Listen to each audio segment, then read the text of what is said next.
Gloire à Jésus. Je vous salue tous dans le nom du Seigneur Jésus-Christ de Nazareth. Et que sa paix se repose sur votre vie. Je suis la prophétesse Anne Jemuel, épouse Brooks, de l'église armée des prières et des délivrances en Jésus-Christ. Aujourd'hui, je viens vous faire part d'une partie de mon témoignage sur le côté de mon appel. Alléluia. Je parle en ce soir pour des cœurs qui refusent d'accepter le Seigneur, pour des personnes qui refusent de répondre à leur appel. Aujourd'hui, j'aimerais que ce témoignage, quand tu vas l'écouter, que ça t'édifie, que ça t'emmène à répondre à l'appel du Seigneur. Alléluia. Pour commencer, je viens d'une famille pastorale, c'est-à-dire maman chrétien, papa chrétien, depuis le bas âge.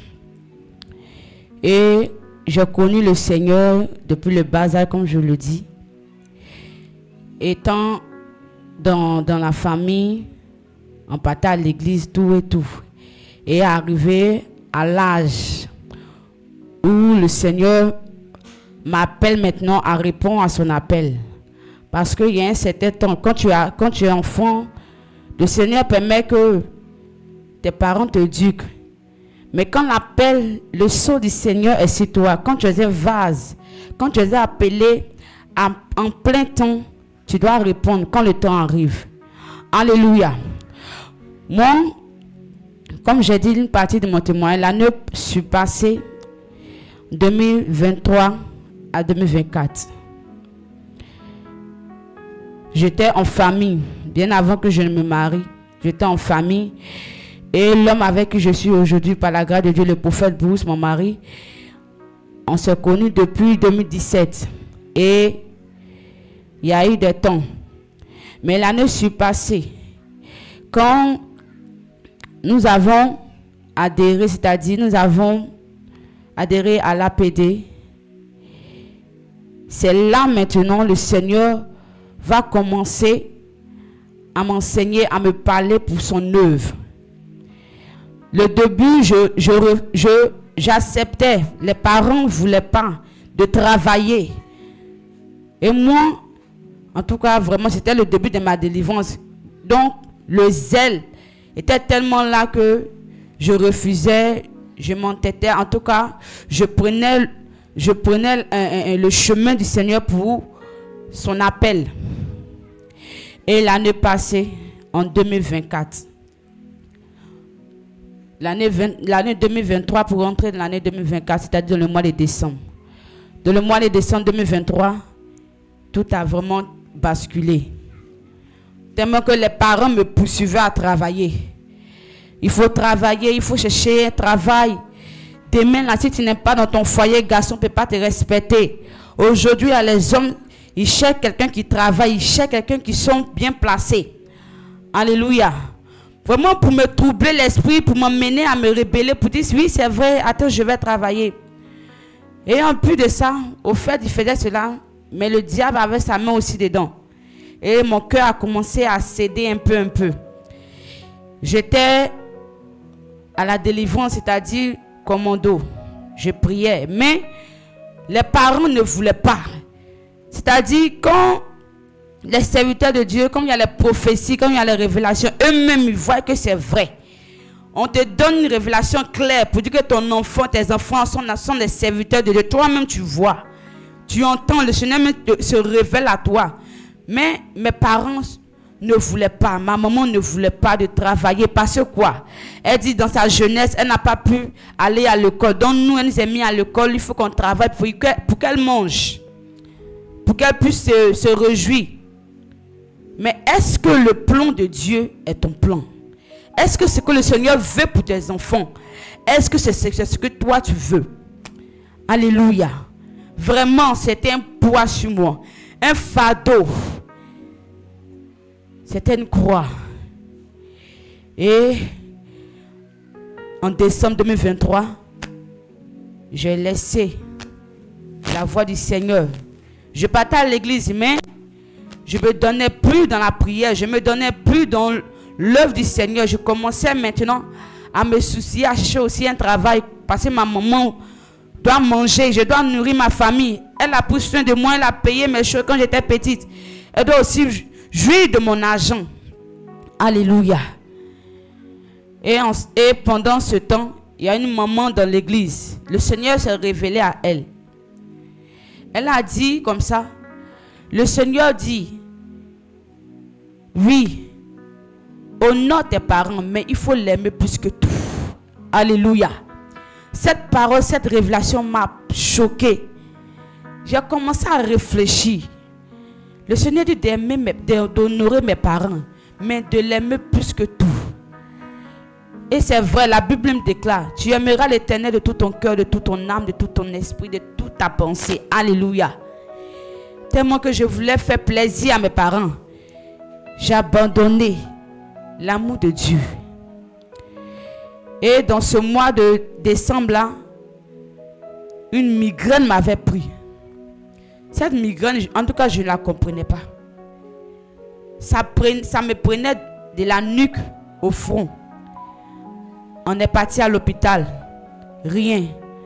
Ça fait 3 semaines, douleur. Et nous sommes rentrés dans l'année 2025, le 15 janvier. Vraiment. Oui. J'avais décidé de travailler. Il y avait une maman qui était venue à la maison. Elle m'a contacté. Elle a parlé à ma maman pour dire on va partir déposer les dossiers, faire les papiers. Il y a un coin là-bas, on dit emploi jeune. On va partir là-bas pour faire les papiers et déposer. Et le Seigneur va faire. J'ai dit d'accord, il n'y a pas de souci. Ma maman a parlé. J'ai dit il n'y a pas de souci. Quand on a fini de parler, quand on a fini de causer, alléluia. Je n'étais pas fiancée, je n'étais pas mariée, je n'avais pas d'enfant. Mais je vous dis, quand tu n'as pas quelque chose où ton cœur peut être déçu, si le Seigneur ne voit pas quelque chose où il peut te prendre, et puis ça te fait mal, c'est toi-même ta propre vie. Et c'est ainsi que c'est ma vie que le Seigneur voulait prendre. Parce que j'avais décidé de suivre le conseil de ma maman. J'avais décidé de faire le plaisir, la volonté de ma maman au nom de Dieu. Donc comme on fait, ça va lui faire elle-même mal. Et puis Dieu aussi, il ne va pas, comment dirais-je, son œuvre là. Si moi je ne vais pas faire, personne ne va faire pour quelqu'un, personne ne va faire pour l'autre. C'est ma vie que je devais prendre. Et le jour quand j'ai accepté, le lendemain, j'étais quitté sur la douche. Bien avant ça, j'ai prié le Seigneur. J'ai dit, Seigneur, voici ça. La maman elle est venue pour parler affaire de travail, dossier, je dois fournir. Seigneur, moi je ne veux pas aller faire un travail où tu n'es pas dedans. Je te soumets ce métier-là. Si tu es dedans, de la manière qu'elle a dit, demain va venir là. Permets qu'elle vienne. Et moi et elle, nous irons à cet endroit-là. Cet endroit d'emploi jeune. Et dans ça, le lendemain, maman était toute contente. Maman aussi était contente parce que quoi, je voulais faire la joie de ma maman. Et dans ça, le lendemain, je suis quitté sur la douche. Quand je suis sorti sur la douche dans l'allée, j'ai senti comme si on m'avait ensommé sur la nuque. J'ai eu vertige là. Hey. Alléluia. Le Seigneur, son œuvre avant toute chose. Son œuvre même avant toi-même tes enfants. Son œuvre même avant toi-même ton mari. Son œuvre même avant toi-même ta propre vie. Et dans ça, j'ai senti le choc. Et j'ai su qu'on m'avait assommé. Dans la douleur. Ça faisait maintenant 4 semaines, je traînais cette douleur. J'avais tellement mal. Le lendemain, la maman qui devait venir n'est pas venue. Donc j'ai trouvé que le Seigneur n'était pas dedans. Commençais à me repentir. Pendant ce temps, quand je prends mon portable, je vais sur les réseaux sociaux. Ce sont des vidéos de mort. Tu vois des cantiques où les gens meurent. On met ces cantiques là, dont l'esprit de mort m'avait incarné. Je sentais mais la mort. La mort avait commencé à envahir mon corps. Alléluia. Je veux parler à quelqu'un, toi une jeune fille. Tu te dis que tu es jeune. Tu veux faire la joie de tes parents. Mais le Seigneur dit tu es appelé en plein temps. Tu ne veux pas répondre à ton appel. Tu n'as pas d'enfant. Hein? Tu n'es pas marié. Mais c'est ta vie, le Seigneur va enlever. Pour que tes parents puissent comprendre que toi, tu n'es pas comme les autres. Tu es sa servante, tu es son serviteur. Et c'est comme ça le Seigneur voulait enlever ma vie. Si je ne suis pas là, qui va travailler pour donner à ma maman là? On va voir. Alléluia. Parents, quand le Seigneur dit parmi vos enfants, il y a mon appelé, il y a mon choisi, laissez ces enfants-là servir le Seigneur. Parce qu'à cause de vous, le Seigneur peut ôter la vie à ses enfants. Parce que quoi? Pour ne pas faire ton bonheur, il va l'enlever parce qu'il ne veut pas forcer le bonheur de Dieu. Et c'était comme ça, le Seigneur voulait m'arracher la vie. C'était tellement compliqué. Tellement compliqué. Ma maman, un dimanche, -1, il allait mourir ce jour-là. Ils m'ont emmené d'urgence à l'hôpital. Et il y avait la prophétesse Anne Manaboga. On était ensemble. Et elle-même m'a donné une révélation. Vraiment. Le Seigneur a touché le cœur de plusieurs mamans, plusieurs prophètes. Ils m'ont donné des révélations. Et même à ma maman. Mais elle refusait.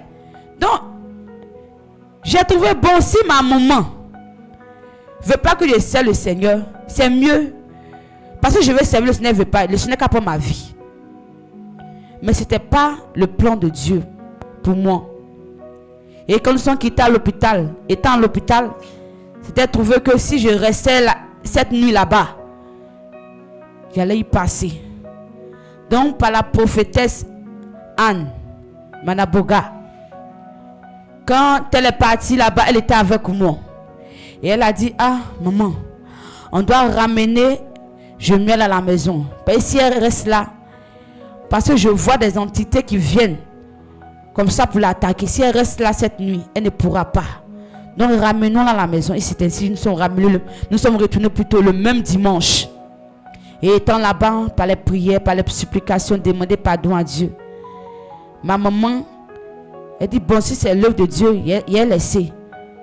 Mais au fond, quand je la voyais, en tant qu'une mère, elle n'était pas contente. Alléluia. Et dans ça, après cette repentance, le Seigneur m'a fait la grâce. Le Seigneur m'a délivré. Et il m'a restauré. Et encore, c'est pas encore fini. Après cette restauration, cette guérison, ma maman a recommencé encore. Pour dire, il faut travailler. Et là, il y avait des serviteurs qui sont venus. Les commandos sont venus. Il y avait deux serviteurs qui sont venus s'ajouter aux commandos. Parce que nous étions à Daloa. Et dans ça, les prières, je priais, je suis rentré au commando, je priais. Et le diable a commencé à remuer encore sa queue. Mais cette fois-ci, je n'ai pas laissé. Parce que si je laissais le diable prendre le dessus, moi-même je sais que ma vie allait passer. Ça l'appelle maladie. Sur le chemin, j'allais passer. Et une fois, Dieu a voulu que, par une occasion, des serviteurs viennent à Abidjan ici. Et je suis venu avec eux. J'ai pris mes bagages. Pendant que je sortais de la maison, ma maman, pour ne pas pleurer, pour ne pas me voir sortir de cette maison, elle est sortie, elle est partie se cacher. Vraiment, nous aimons nos parents. Nous voulons faire la joie de nos parents. Mais si tu réponds aussi à l'appel de Dieu, c'est une joie. Parce que aujourd'hui, je vous dis la vérité. Je suis ici, mais ma maman ni mon papa ne m'appellent pour dire que je suis malade. Ils ne m'appellent pas pour dire que j'ai tel besoin, je suis comme ça. Parce que le Seigneur voit que je suis dans sa présence. Parce que je suis dans sa présence. Il prend soin de ma famille. Et il prend soin de moi. C'est ainsi que tu vas accepter le Seigneur. Tu vas décider de suivre le Seigneur à son appel. Le Seigneur prendra soin de toi ainsi que de ta famille. Même si l'argent ne vient pas de toi pour nourrir ta famille, le Seigneur va susciter des gens pour nourrir tes parents. Alléluia. Même si on ne peut pas reconnaître la main de Dieu qui agit sur la vie, mais toi, sois reconnaissant et continue l'œuvre de Dieu. Et je bénis le nom du Seigneur.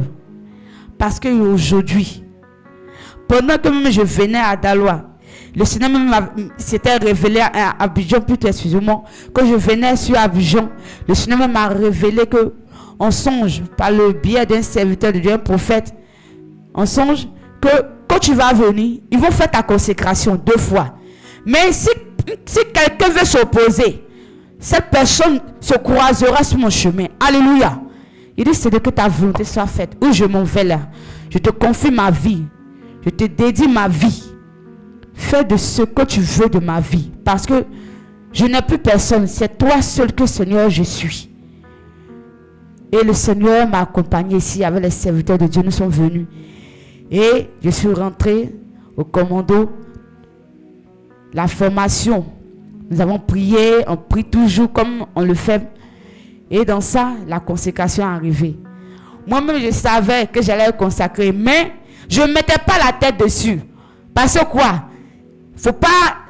D'autres vont penser ou bien où je suis là, c'est à cause de consécration. Je veux dire à quelqu'un, quand le Seigneur se révèle à toi pour quelque chose, pour une bénédiction, ne te focalise pas dessus. Continue l'œuvre de Dieu. Tu peux mettre ta tête dessus et puis le Seigneur va annuler. Mais quand ton esprit n'est pas dessus, puis c'est sur l'œuvre de Dieu, tu le fais. Le Seigneur encore, il permet que cette grâce s'approche de toi. Et c'est comme ça le Seigneur a fait. Aujourd'hui, je suis consacré. Et le Seigneur m'a béni. Parce que ça, quand j'étais dans la maman qui m'avait donné la révélation pour l'amour de Dieu, elle m'a dit, c'est quand tu vas commencer à faire l'œuvre de Dieu. Parce qu'elle avait vu en vision où des anges venaient me donner 2 coupes. La première coupe, c'était l'œuvre de Dieu. Et la seconde, c'était le mariage. Et quand j'ai répondu à l'appel de Dieu, vraiment, j'ai été consacré. Et le Seigneur m'a accordé la grâce. J'ai été encore mariée. Alléluia. La même année que j'ai accepté l'appel. C'est de cette même année j'ai fait la consécration. Ils ont fait ma dot et ils ont fait mon mariage. Alléluia. Quand tu acceptes le Seigneur, ta bénédiction court derrière toi. Tu ne poursuis pas la bénédiction, mais c'est la bénédiction qui te poursuit. Donc j'aimerais exhorter mon frère, ma soeur, servant de Dieu, quel que soit ton âge. Tu as 12 ans, tu as 3 ans, tu as 4 ans, tu as 30 ans, tu as 50 ans. Tu n'es pas encore vieux ni vieille. Tu es encore dans le temps de Dieu. L'appel, il n'y a pas d'âge. Réponds à l'appel du Seigneur. Écoute la voix de Dieu. Les parents peuvent parler, les amis peuvent parler, mais écoute la voix de celui qui tient ton souffle. Parce que tes amis peuvent te dire non, va tu vas partir. Mais ton souffle, ce n'est pas tes camarades qui tiennent. Ce n'est pas ton entourage qui tient, mais c'est Jésus-Christ qui tient ton souffle de vie. Tes parents, ta mère t'a mis au monde, c'est vrai. Elle t'a donné la vie. Mais cette vie, c'est le Seigneur qui a mis en toi. C'est lui qui a permis que ta mère, ton père puissent te mettre au monde. Mais le temps qui est arrivé pour que tu puisses répondre à l'appel de Dieu, il faut répondre. Parce que ta vie, c'est ta vie que le Seigneur pourra prendre si tu ne réponds pas à son appel. Que le Seigneur nous bénisse et qu'il nous aide et qu'il nous fortifie à répondre à son appel. Parce que ce n'est pas facile. Ce n'est pas du tout facile. Ça n'a pas été facile pour moi. Il y a des gens qui traversent des difficultés à répondre à l'appel du Seigneur. Ne regarde pas ce travail, cet argent, à ces millions qu'on te donne. Le Seigneur peut te donner plus que ça. Parce que la Bible dit, c'est à lui que appartient l'or et l'argent. La vie que tu as, c'est plus que de l'or. C'est plus que le diamant. Si ta famille est en bonne santé, c'est plus que de l'or, c'est plus que le diamant. Aujourd'hui, il y a des milliardaires, ils ont de l'argent, ils ont tout. Mais leur argent ne peut pas les sauver. Ça ne peut pas leur donner la santé. Ils courent derrière des médecins pour les guérir, pour les soigner. Mais toi, tu as Jésus, regarde. Tu manges, tu dors, tu te réveilles, tu as le souffle de vie. C'est la grâce de Dieu. Réponds à l'appel du Seigneur et tu verras ce que le Seigneur va faire dans ta vie. Le début ne va pas être facile. Tu auras des temps de brisement. Tu auras des temps où les gens te diront des mots. Mais c'est une formation. Parce que tu dois rendre témoignage de ce que le Seigneur fait pour toi et il a fait pour toi. Alléluia. Il faut répondre à ton appel. Pour que ta famille, ton entourage soit sauvé par ton témoignage demain. Que le Seigneur nous bénisse. C'était une partie de mon témoignage. Vraiment, que le Seigneur nous bénisse, nous fortifie. Shalom.